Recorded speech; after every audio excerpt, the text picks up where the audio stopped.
नमस्कार प्रिय विद्यार्थियों, आज की क्लास में जो क्वेश्चन पेपर हम लेके आए हुए हैं, ये क्वेश्चन पेपर आपका है communication skills and personality development का पूरा क्वेश्चन पेपर है, जो वीर बहादुर सिंह पूर्वांचल विश्वविद्यालय में आयोजित हुआ है। मेरे द्वारा कराए क्वेश्चनों से ही पूरा का पूरा पेपर आपका जो है फंसा हुआ है। जो भी विद्यार्थी हमारी क्लासों को देख के गए होंगे, उनके जो मोस्टली क्वेश्चनों का आंसर जो है सही होगा। आज की क्लास में बच्चों में इसी की आंसर की करा रहे हैं। ये पेपर बच्चों जो है बैक पेपर के तहत और जो है न्यू जो भी स्टूडेंट थे, दोनों में यही पेपर आपका आयोजित हुआ है। तो सभी विद्यार्थी अपना आंसर की चेक कर ले कि उन्होंने अपने एग्जाम में कितने प्रतिशत गोल अपनी सही हुई मार्कशीट पर भर के आए हुए। ये बच्चों BA BSc BCom सभी कोर्सों में 6 सेमेस्टर में कोर्स के तहत यही पेपर बच्चों आपका आयोजित हुआ है। ठीक है, चलेगा। इसमें जो है 75 नंबर का आपका पेपर था और 1.5 घंटा आपका जो है इसमें आपका समय दिया गया था करने को। इसमें 75 आपके क्वेश्चन भी जो है पूछे गए थे, इसकी परीक्षा मार्कशीट पर आयोजित हुई है। इसका पहला क्वेश्चन देखिएगा बच्चों कि हेलो इफेक्ट का संबंध है, तो किससे इसका संबंध बच्चों? तो कहोगे परीक्षण से या जो है प्रभाव से। इसमें का डी जो भी लगा उनको नंबर मिलेगा। फिर एक व्यक्तित्व शब्द जो है किस शब्द से बना है आपको बताना है। व्यक्तित्व बच्चों जो शब्द है, जो पर्सनालिटी शब्द है, पर्सोना से बना है। ठीक है, ये लैटिन बच्चों वर्ड है पर्सोना, जिसका मतलब होता है मुखौटा। उसके बाद है कि गैलन के अनुसार जो है व्यक्ति कितने प्रकार के होते हैं आपको बताना है। ठीक है, इनके अनुसार बच्चों 4 प्रकार के होते हैं, इसमें का तीसरा। अगला क्वेश्चन भी आपका कि व्यक्तित्व शब्द किस भाषा से लिया गया है।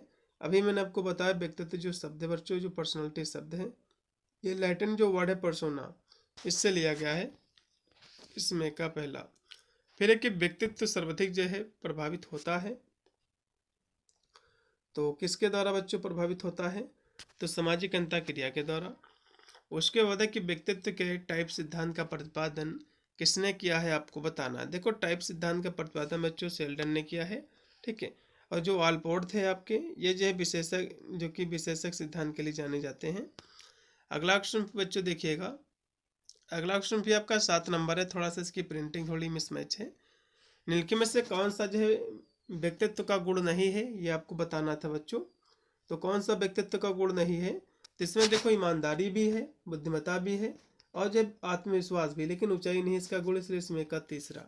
अगला ऑप्शन भी आपका कि कार्ल यूंग के अनुसार व्यक्तित्व को बांटा जा सकता है, तो व्यक्तित्व को जो है अंतर्मुखी बाहिर्मुखी के रूप में बांटा जा सकता है, इसमें का पहला। उसके बाद है कि शब्द जो पर्सोना है, इसका मतलब क्या होता है? इसका मतलब होता है मुखौटा, इसमें का पहला। फिर है कि आत्मविश्वास किसका महत्वपूर्ण भाग है, आपको बताना है। आत्मविश्वास बच्चों जो एक पार्ट है व्यक्तित्व संवर्धन का है। उसके बाद है कि एक सुव्यवस्थित व्यक्ति होता है, तो विनम्र और जो स्वच्छ होता है, इसमें का बी है। उसके बाद बच्चों आपका 12 नंबर क्वेश्चन कि व्यक्तित्व के आकलन में रोडसा टेस्ट किसका उपयोग करता है आपको बताना है। तो शाही के ढब्बे का। ठीक है, इनके द्वारा शाही के ढब्बे का ही परीक्षण हुआ बच्चों। इसमें का जो भी लगा के आए हैं दूसरा, उनको नंबर मिलेगा। फिर एक 16 व्यक्तित्व कारक प्रश्नावली का विकास किया है, तो कैटल जी ने किया है, इसमें का पहला। सारे क्वेश्चन बच्चों मैंने जरा कराए हैं। फिर एक व्यक्तित्व के निर्धारक क्या है बच्चों? तो भौतिक वातावरण, वंशानुक्रम, अनुभूति सभी हैं। उसके बाद की RT एक जो कि परीक्षण है जो मापता है, तो RT बच्चों क्या मापता है आपको बताना, तो कहोगे पर्सनालिटी को, इसमें का तीसरा। फिर एक साक्षात्कार शब्द की उत्पत्ति हुई है, तो किससे हुई है? ठीक है, इंटरओलर से हुई है, इसमें का तीसरा जो भी लगा उनको नंबर मिलेगा। ये फ्रांसीसी बच्चों शब्द है, ठीक है, जिसका मतलब होता है कि एक दूसरे को देखना। उसके बाद है कि साक्षात्कार का मुख्य उद्देश्य क्या है बच्चों? तो व्यक्तित्व की जांच, ज्ञान की जांच दोनों है, इसमें का तीसरा। अगला ऑप्शन भी आपका 18 नंबर है कि एक समूह चर्चा की आदर्श अवधि क्या होनी चाहिए, आपको बताना है। तो समूह चर्चा बच्चों जो होनी चाहिए, इसकी जो समय होनी चाहिए 15 से 20 मिनट होनी चाहिए, इसमें का बच्चों राइट आपका तीसरा है। फिर कि साक्षात्कार में पहली छवि कितने समय में बनती है, तो कहोगे जो है 30 सेकंड में, इसमें का बी। फिर कि मास्क इंटरव्यू क्या होता है? मॉक, मास्क नहीं बच्चों, मॉक इंटरव्यू क्या होता है आपको बताना है। ये बच्चों जो है एक छदम, छदम मतलब बनावटी, लेकिन जो अभ्यास है साक्षात्कार होता है, इसमें का पहला है। फिर GD क्या बच्चों? ग्रुप डिस्कशन है, इसका फुल फॉर्म, इसमें का बी ऑप्शन पूर्णतः राइट है। फिर कि रिज्यूम में क्या शामिल होना चाहिए आपको बताना है। तो रिज्यूम में बच्चों जो है आदतें, शिक्षा और अनुभव, इसमें का चौथा। फिर एक समूह चर्चा के लिए आदर्श समूह आकार क्या है आपको बताना है। तो कहोगे 8 से 12 सदस्य होने चाहिए, तो उसको समूह चर्चा कहा जाएगा। उसके बाद है कि निम्नलिखित में से कौन साक्षात्कार का प्रकार नहीं है। तनाव साक्षात्कार, निकासी साक्षात्कार, खेलकूद साक्षात्कार और जो है व्यवहारिक साक्षात्कार। इसमें कौन सा बच्चों साक्षात्कार का प्रकार नहीं, तो कहोगे खेलकूद बच्चों इसका प्रकार नहीं है और सभी इसके प्रकार होंगे। उसके बाद है कि रिज्यूम की आदर्श लंबाई क्या बच्चों, तो 1 से 2 पेज की रिज्यूम होती है, इसमें का पहला। फिर है कि व्यक्तित्व के 5 कारक मॉडल में शामिल हैं। तो इनके 5 मॉडल जो हैं व्यक्तित्व के जो कारक हैं, इसमें जो है बच्चों न्यूरोटिसिज्म ये भी शामिल है, असहमता, ये दोनों बच्चों शामिल है। यूनिवर्सिटी किसको सही ठहराती है इसके ऊपर भी जो है डिपेंड करता है। उसके बाद है कि मापने के लिए प्रक्षेपी तकनीकों का प्रयोग किया जाता है, तो किसमें बच्चों किया जाता है आपको ये बताना है, ठीक है। तो इसका बच्चों जो प्रयोग किया जाता है व्यक्तित्व को मापने में, इसमें का सी है। फिर है कि समूह चर्चा का मुख्य उद्देश्य क्या है आपको बताना है बच्चों। इसका जो उद्देश्य है वो है एक विशिष्ट विषय पर सहयोग करना और विचारों को आदान प्रदान करना, इसमें का तीसरा। फिर है कि बायोडाटा का सबसे सामान्य प्रारूप क्या है आपको बताना है। तो सामान्य प्रारूप आपका बच्चों जो हो जाएगा वो हो जाएगा काल क्रमबद्ध हो जाएगा, इसमें का पहला। फिर है कि साक्षात्कार के समय प्रवेश करना चाहिए, तो जो है शांत रूप से, इसमें का पहला। उसके बाद है कि साक्षात्कार का कौन सा प्रकार नहीं है, तो पारिवारिक बच्चों साक्षात्कार इसका प्रकार नहीं है और सभी इसके प्रकार होंगे। फिर है कि समूह चर्चा में कौन सी समान त्रुटि से बचना चाहिए आपको, तो जो समूह चर्चा होती है तो इसमें आपको जो है समान जो त्रुटि बचना चाहिए, तो बातचीत पर हावी होना, इससे भी आपको बचना चाहिए। अप्रासंगिक जानकारी प्रदान करना, इससे भी आपको बचना चाहिए। दूसरों को जो सक्रिय रूप से सुनना, दूसरों को सक्रिय रूप से सुनना, तो इसमें जो दिया हुआ कि किससे त्रुटि से बचना चाहिए, दूसरों को सक्रिय रूप से सुनना, ये तो बच्चों नहीं होना चाहिए इसमें, ठीक है। तो अप्रासंगिक जानकारी प्रदान करना, तो ये तो इन दोनों चीज़ों से बचना चाहिए। लेकिन दूसरों को सक्रिय रूप से सुनना, ये बच्चों कोई वैसे समूह चर्चा में दूसरों की बातों को सुना ही जाता है, लेकिन दो जो कि ऊपर के सही हैं, ठीक है, इनसे बचना चाहिए। तो हो सकता है ये भी सही, तो इसमें आप डी लगा दीजिएगा बच्चों। फिर कि शरीर की भाषा के आयामों में से एक क्या है आपको बताना है, ठीक है। शारीरिक भाषा की बच्चों बात कर रहा है, इसमें आंखों का संपर्क भी है, शारीरिक गतिविधि भी है और जो है व्यक्तिगत स्थान भी है। सभी बच्चों जो है शरीर की भाषा आयामों में आ जाएंगे, इसमें का डी। अगला क्वेश्चन भी आपका है कि प्रोक्सीमिक्स बच्चों दर्शाता है, ये जो है व्यक्तिगत स्थान और जो है दूरी के अध्ययन को। हैप्टिक्स क्या बच्चों, हैप्टिक्स बच्चों जो स्पर्श के माध्यम से संचार होता है छू के, इसमें का पहला। फिर है कि ASL, इसका फुल फॉर्म होता है अमेरिकन साइन लैंग्वेज, इसमें का पहला। फिर है कि क्रोनेमिक्स से संबंधित है बच्चों, क्रोनेमिक्स ये जो संबंधित है इस समय से है, इसमें का पहला। उसके बाद है कि इनमें से कौन सा देह भाषा का आयाम है, तो देह भाषा का आयाम बच्चों ये सभी हैं, प्रोक्सीमिक्स है, हैप्टिक्स है, काइनेसिक्स, ये सभी, इसमें का बच्चों हो जाएगा डी। फिर है कि टोन, पिच, गति, ये किसके बच्चों घटक हैं आपको बताना है। तो ये बच्चों जो घटक हैं पैरा लैंग्वेज के हैं, इसमें का दूसरा। फिर है यहाँ से दिया हुआ है कि ओकेलिक्स शारीरिक भाषा का एक आयाम के अध्ययन को संदर्भित करता है, तो किसको संदर्भित करता है बच्चों, तो कहोगे स्वर संबंधी स्वर को, इसमें का तीसरा है। फिर है कि जब कोई सुनते समय सिर हिलाता है तो यह आमतौर पर संकेत करता है, तो किसका बच्चों ये संकेत करता है, तो सहमति का, इसमें का दूसरा। फिर है कि शारीरिक भाषा में घराड़ विज्ञान के अध्ययन से संबंधित है, तो क्या संबंधित है, तो कहोगे गंध, इसमें का भी। उसके बाद है कि काइनेसिक्स मुख्यतः किसके अध्ययन पर केंद्रित है आपको बताना है, तो ये बच्चों जो केंद्रित है, ठीक है, शारीरिक गतिविधियों पर। उसके बाद है कि निम्न में से कौन सा गैर मौखिकी संचार का उदाहरण है बच्चों, नॉन वर्बल कम्युनिकेशन का कौन सा एग्जाम्पल है, तो फोन पर बातचीत करना बच्चों ये तो नॉन वर्बल नहीं है, तो वर्बल हो जाएगा। ईमेल भेजना, इसमें भी शब्दों का प्रयोग हुआ है। पत्र लिखना, ये भी बच्चों नॉन वर्बल नहीं है, वर्बल है। चेहरे के व्यक्ति, बिल्कुल ये बच्चों नॉन वर्बल आपका हो जाएगा, इसमें का चौथा लगाए, जो भी उनको नंबर मिलेगा। फिर कि आत्म जागरूकता का प्राथमिक लक्ष्य क्या है आपको बताना है, इसका बच्चों जो प्राथमिक लक्ष्य हो जाएगा वो हो जाएगा अपने स्वयं के विचारों, भावनाओं, व्यवहारों को जो पहचानना और जो उसको समझना।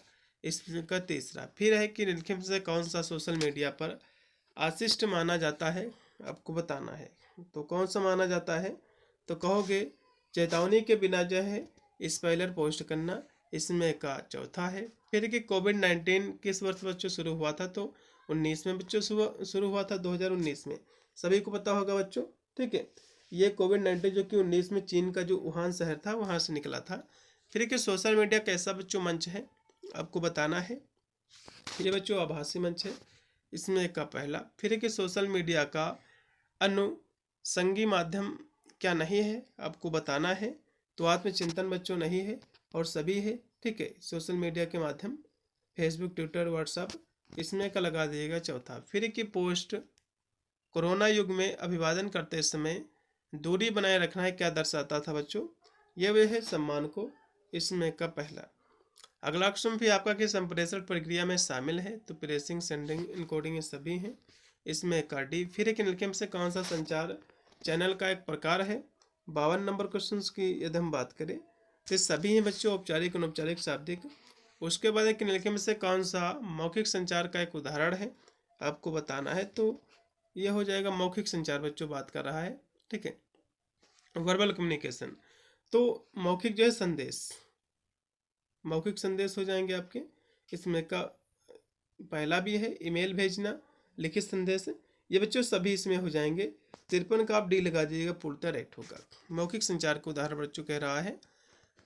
ठीक है, चलिए अगला ऑप्शन भी देखिएगा बच्चों। शोर बच्चों क्या है, एक प्रकार की बाधा है कम्युनिकेशन में। ईमेल में ई क्या है बच्चों, ये आपका है इलेक्ट्रॉनिक ईमेल, जो कि इसका फुल फॉर्म ही होता है।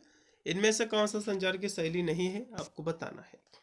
कौन सी बच्चों संचार की शैली नहीं है, तो प्रभावशाली बच्चों कोई भी शैली नहीं है और सभी इसकी शैलियाँ हैं। फिर कि संचार के तत्व हैं, तो प्रेषक, संदेश, माध्यम, सभी, इसमें का चौथा। फिर इनमें से 7C के प्रभावी संचार में सम्मिलित नहीं है, तो इसमें जो है सह संबंध बच्चों शामिल नहीं है 7C में, और सभी शामिल है, इसमें का डी है। फिर इनमें से कौन सा संप्रेषण बाधा है, तो भौतिक बाधा, व्यक्तिगत बाधा, भाषी के सभी, इसमें का डी। फिर के संचार के संबंध में सहानुभूति का क्या आशय है, क्या इसका तात्पर्य है, आपको बताना है। तो कहोगे इसका आशय यह है कि किसी अन्य व्यक्ति की भावनाओं, दृष्टिकोण को समझने और साझा करने की क्षमता, इसमें का डी। फिर है कि कौन सा गुण प्रेरणादायक नेतृत्व से संबंधित है, आपको बताना है। तो कहोगे आत्मविश्वास और दृष्टिकोण, इसमें का तीसरा। फिर एक निम्नलिखित में से कौन संचार प्रक्रिया का अंतिम चरण माना जाता है, आपको बताना है। तो कौन सा बच्चों माना जाता है, तो कहोगे पुष्टि मतलब फीडबैक। उसके बाद है दिया हुआ है, हाँ इसमें दिया हुआ है कि अंगुरीली लता संप्रेषण का आशय क्या है, आपको बताना है। ये जो संचार बच्चों होता है अनौपचारिक संचार है, इसमें का राइट आपका होगा दूसरा। ठीक है, क्योंकि बच्चों ये जो संचार होता है जो संगठन के भीतर जो गपशप अफवाहों के रूप में जो है फैलता है। फिर कि पहला लैंग्वेज जो है सम्मिलित करता है, तो ये जो है टोन व जो है पिच को, इसमें का दूसरा। फिर एक किस प्रकार का संचार व्यक्तित्व के भीतर होता है, आपको बताना है। तो कहोगे अंतर व्यक्तित्व संचार, इसमें का दूसरा है। जो संचार सभी दिशाओं में होता है, तो जो संचार कहलाता है वो कौन सा संचार कहलाता है, तो कहोगे विकर संचार हो जाएगा, इसमें का पहला। फिर एक इनमें से कौन सा श्रवण का एक प्रकार है, सुनने का एक प्रकार है, आपको बताना है। तो ये सभी इसमें है, सक्रिय सुनना, चयनात्मक श्रवण, सभी हो जाएंगे। फिर एक ये श्रवण कौशल के अंतर्गत जो है सम्मिलित है, इसमें जो है बच्चों क्या सम्मिलित है, तो सुनना, समझना, मूल्यांकन करना, सभी हो जाएंगे। फिर एक इनके में से सर्वाधिक उपरोक्त जो है श्रवण प्रकार है, तो कौन सा इसका प्रकार है बच्चों, तो कहोगे सक्रिय सुनना है, इसमें का पहला। उसके बाद कि ईमेल पते का भाग है, तो यूजर नेम, होस्ट नेम में दोनों है, इसमें 81। फिर एक कि निश्चयात्मक संचार शैली की विशेषता क्या है, आपको बताना है। तो इसकी बच्चों जो विशेषता आपकी हो जाएंगी, ठीक है, वो क्या है आपको ये बताना है। तो बच्चों इसकी विशेषता जो है ये सभी हैं। ठीक है, जैसे कि वह अन्य व्यक्तियों के अधिकारों पर ध्यान रखता है, और वह जो है बहुत अच्छा श्रोता होता है, और वह जो है आत्मविश्वास से युक्त होता है, बिल्कुल ये सभी। फिर है कि ईमेल में सीसी का मतलब क्या होता है बच्चों, तो कार्बन कॉपी, इसमें का पहला। फिर है कि निम्नलिखित में से कौन सा पैरालिंग्विस्टिक संचार का एक उदाहरण है, आपको बताना है। तो कौन सा बच्चों उदाहरण इसका है, तो कहोगे हाथों से इशारे करना और जो चेहरे के भाव। ये बच्चों क्या है, ये पैरालिंग्विस्टिक्स जो कि दोनों है इसके, ठीक है, इसके एग्जाम्पल है। अब यूनिवर्सिटी बच्चों किसको सही ठहराती है उसके ऊपर भी डिपेंड जो करता है, लेकिन ये दोनों इसमें के बच्चों राइट आपके ऑप्शन हैं, ठीक है। चेहरे के भाव हो सकता है इसको सही ठहरा दे, और हाथों से इशारा तो चेहरे के भाव को उम्मीद है कि सबसे ज़्यादा ठहराए, और हाथों से इशारा करना ये भी बच्चों इसी का ही एग्जाम्पल है, ठीक है। यूनिवर्सिटी को इस पर सोचना चाहिए कि इसमें 2 एग्जाम्पल दिए हुए हैं। अगला देखिएगा बच्चों, जो कि 74 नंबर क्वेश्चन है, दिया हुआ है कि साफ सफाई, शारीरिक व्यायाम, आराम और जो नींद किसका हिस्सा है, आपको बताना है। तो व्यक्तिगत स्वच्छता का है इसमें का तीसरा। फिर कि शरीर की भाषा का वर्णन करने के लिए प्रयुक्त तकनीकी शब्द की पहचान आपको करना है, तो उसको हम जो काइनेसिक्स कहते हैं, इसमें का तीसरा। तो ये थे बच्चों आपके 75 क्वेश्चन जो कि वीर बहादुर सिंह पूर्वांचल विश्वविद्यालय में आयोजित पेपर हुआ है। सभी विद्यार्थी अपना आंसर की चेक कर ले, और जितने भी विश्वविद्यालय में पेपर नहीं हुआ है उसके लिए महत्वपूर्ण रहेगा। मिलता हूं वीडियो के लिए, तब तक सभी को thank you for watching this video.